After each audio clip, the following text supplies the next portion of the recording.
کیا لوگ یہ خیال کیے ہوئے ہیں کہ صرف یہ کہنے سے کہ ہم ایمان لے آئے چھوڑ دیے جائیں گے اور ان کی آزمائش نہیں کی جائے گی؟ اور جو لوگ ان سے پہلے ہو چکے ہیں ہم نے ان کو بھی آزمایا تھا اور ان کو بھی آزمائیں گے، سو اللہ ان کو ضرور معلوم کرے گا جو اپنے ایمان میں سچے ہیں اور ان کو بھی جو جھوٹے ہیں۔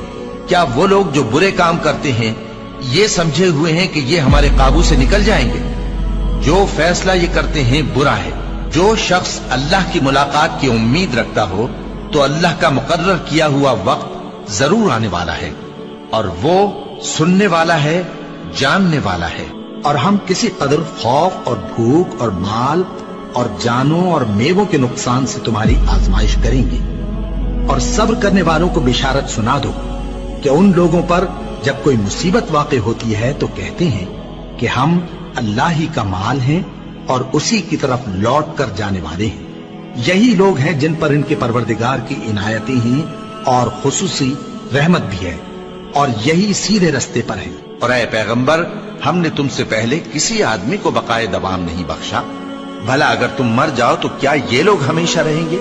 ہر شخص کو موت کا مزہ چکھنا ہے، اور ہم تم لوگوں کو سختی اور آسودگی میں آزمائش کے طور پر مبتلا کرتے ہیں، اور تم ہماری طرف ہی لوٹ کر آؤ گے۔ کوئی مصیبت زمین میں اور خود تم پر نہیں پڑتی مگر بیشتر اس کے کہ ہم اس کو پیدا کریں ایک کتاب میں لکھی ہوئی ہوتی ہے، اور یہ کام اللہ کو آسان ہے، تاکہ جو فائدہ تمہیں حاصل نہ ہو سکا اس کا غم نہ کھایا کرو، اور جو تم کو اس نے دیا ہو اس پر اترایا نہ کرو۔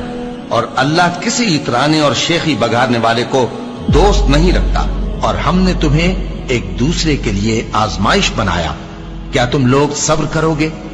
اور تمہارا پروردگار تو دیکھنے والا ہے۔ اے اہل ایمان، تمہارے مال و جان میں تمہاری آزمائش ضرور کی جائے گی، اور تم اہل کتاب سے اور ان لوگوں سے جو مشرک ہیں بہت سی ایذا کی باتیں سنو گے، تو اگر صبر اور پرہیزگاری کرتے رہو گے تو یہ بڑی ہمت کے کام ہے۔ کیا یہ دیکھتے نہیں کہ یہ ہر سال 1 یا 2 بار بلا میں پھنسا دیے جاتے ہیں، پھر بھی توبہ نہیں کرتے اور نہ نصیحت حاصل کرتے ہیں؟ اور جو مصیبت تم پر واقع ہوتی ہے سو تمہارے اپنے کرتوتوں سے، اور وہ بہت سے گناہ تو معاف کر دیتا ہے۔ اور تم زمین میں اللہ کو عاجز نہیں کر سکتے، اور اللہ کے سوا نہ تمہارا کوئی دوست ہے اور نہ مددگار۔ کیا تم یہ خیال کرتے ہو کہ یوں ہی بہشت میں داخل ہو جاؤ گے؟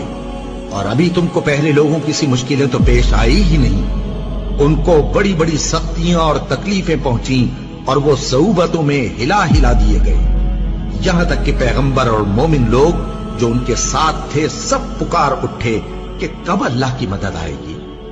دیکھو، اللہ کی مدد ان قریب آیا چاہتی ہے۔ اللہ کسی شخص کو اس کی طاقت سے زیادہ کا ذمہ دار نہیں بناتا۔ اچھے کام کرے گا تو اس کو ان کا فائدہ ملے گا، برے کرے گا تو اسے ان کا نقصان پہنچے گا۔ اے پروردگار، اگر ہم سے بھول یا چوک ہو گئی ہو تو ہم سے مواخذہ نہ کیجو۔ اے پروردگار، ہم پر ایسا بوجھ نہ ڈالیو جیسا تو نے ہم سے پہلے لوگوں پر ڈالا تھا۔ اے پروردگار، جتنا بوجھ اٹھانے کی ہم میں طاقت نہیں اتنا بوجھ ہم پر نہ رکھیو، اور اے پروردگار ہمارے گناہوں سے درگزر کر اور ہمیں بخش دے اور ہم پر رحم فرما۔ تو ہی ہمارا مددگار ہے، سو ہم کو کافروں پر غالب کر۔